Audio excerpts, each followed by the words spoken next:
Here's the deal. Your number one wealth building tool is your income. All of the millionaires that we interview, unless they inherited the money, which is very, very few of them, less than 10% of them inherited the money, did it by saving and investing their income.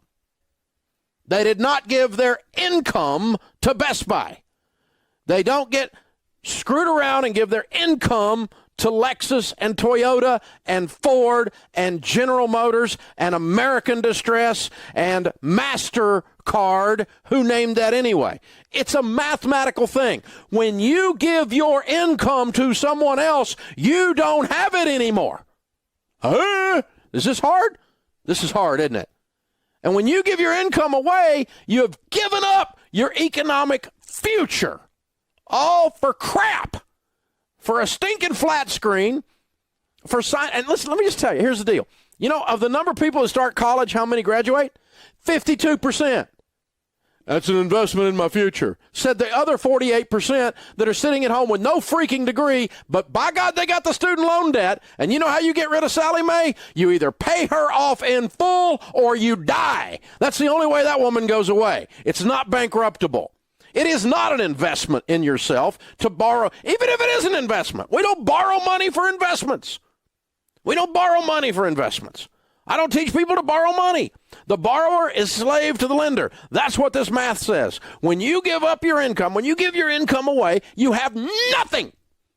All the money comes in. All the money goes out. But by God, we're sitting around counting our Discover points. Oh, we got airline miles. Oh, Sally Mae's been with us for 15 freaking years in our spare bedroom. All because we called it an investment. I don't understand why it's bad. It's bad because it's stupid and you're normal. 70% of the Americans are living paycheck to paycheck. That's stupid because you're living in one of the wealthiest countries the world has ever known, and there you sit like a rat in a wheel. Run, run, run, run, run. Why? Because student loans are an investment and I'm going to Best Buy. This is just stupid. It's stupid on steroids. Really, seriously, you've got to stop and think. A level of people's ability to do critical thought is almost zero. Good Lord. I'll get airline miles. Said no millionaire ever. Really, millionaires do. I met with thousands and thousands of millionaires. I've never met one that said, you know, Dave, I made my money with my airline miles. Oh, those Discover points broke me through financially. Hey, let's do the math, okay? You know how you get $1,000 back from Discover? You spend $100,000. How does spending $100,000 to get $1,000 back ever make you rich?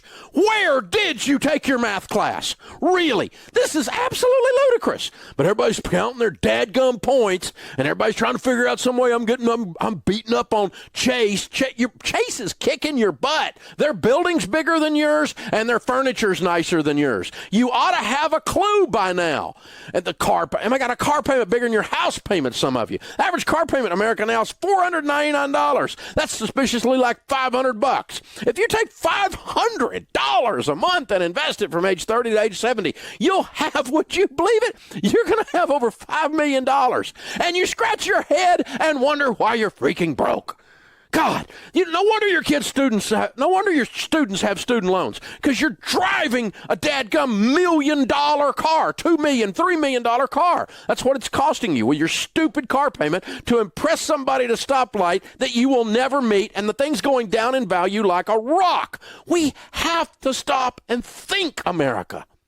You have to think instead of sitting around eating Skittles and watching Oprah reruns. This is stupid.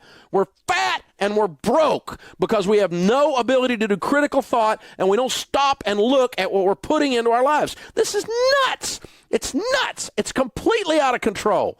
The number of people I've talked to just today with $25,000 and $30,000 owed on their stupid car. It's a car. Good God, it's a car. What does it do? It takes you from here to there. Now, I don't mind you having a $25,000 car. All of my cars cost more than $25,000, but I freaking paid for them, and they're a very small percentage of my life, a very small percentage of my income. Think. Seriously. So, credit cards, stupid. Student loans, stupid. Car payments, stupid on steroids. Borrowing money on your house to put granite countertops in. Somebody ought to smack you. That's stupid.